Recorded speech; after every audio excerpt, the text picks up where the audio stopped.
Options trading గురించి చాలా సింపుల్గా తెలుసుకుందాం. అసలు బేసిక్స్ ఏంటో చూద్దాం. స్టాక్స్ ఎందుకు కొంటాం? అవి పెరుగుతాయని. మరి ఒకవేళ కింద పడిపోతే అప్పుడే నష్టాలు మొదలవుతాయి. మరి ఈ నష్టం రాకుండా మనల్ని మనం కాపాడుకోవడమెలా? ఏదైనా మార్గముందా? అక్కడే ఆప్షన్స్ వస్తాయి. నిజానికి వీటిని ఒక ఇన్సూరెన్స్ లాంటి రక్షణ కోసమే మొదలుపెట్టారు. ఏ పద్ధతినే హెడ్జింగ్ అంటారు.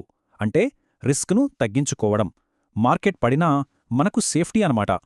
సరే, ఆప్షన్స్ ట్రేడింగ్లో ముఖ్యంగా 2 రకాల కాంట్రాక్ట్లుంటాయి. అవేంటో ఇప్పుడు చూద్దాం. మార్కెట్ పైకి వెళ్తుంది అనుకుంటే అది కాల్ ఆప్షన్, కిందికి వెళ్తుంది అనుకుంటే పుట్ ఆప్షన్. అయితే చాలామందిని ఆప్షన్స్ వైపు లాగేది హెడ్జింగ్ కాదు, దాని పేరు లివరేజ్. అదే అసలు మాజిక్. లీవరేజ్ అంటే సింపుల్, తక్కువ డబ్బుతో ఎక్కువ విలువైన అసెట్ను కంట్రోల్ చేయడం. లాభాలు కూడా ఎక్కువే. ఓ చిన్న ఉదాహరణ, 5,000 రూపాయల పెట్టుబడి మార్కెట్లో చిన్న కదలికతో 10,000 అవ్వొచ్చు. ఇక్కడే ఒక ముఖ్యమైన విషయం గుర్తుంచుకోవాలి. లాభాలు ఎంత వేగంగా వస్తాయో నష్టాలు కూడా అంతే వేగంగా వస్తాయి. అసలు ఈ ఆప్షన్ విలువ దేనిమీద ఆధారపడి ఉంటుంది? దాని ధర ఎలా పెరుగుతుంది, తగ్గుతుంది? దాని విలువ స్టాక్ ప్రస్తుత ధరకి, దాని కాంట్రాక్ట్ ధరకి మధ్య ఉన్న సంబంధంపై ఆధారపడి ఉంటుంది. ఇక్కడ 3 రకాలుంటాయి: in the money, at the money, out of the money.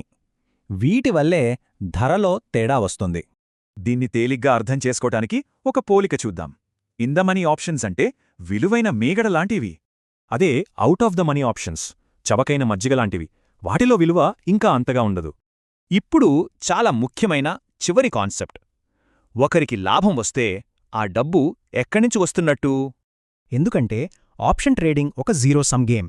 అంటే డబ్బు కొత్తగా పుట్టదు, ఒకరి దగ్గర్నుంచి ఇంకొకరికి వెళ్తుంది అంతే.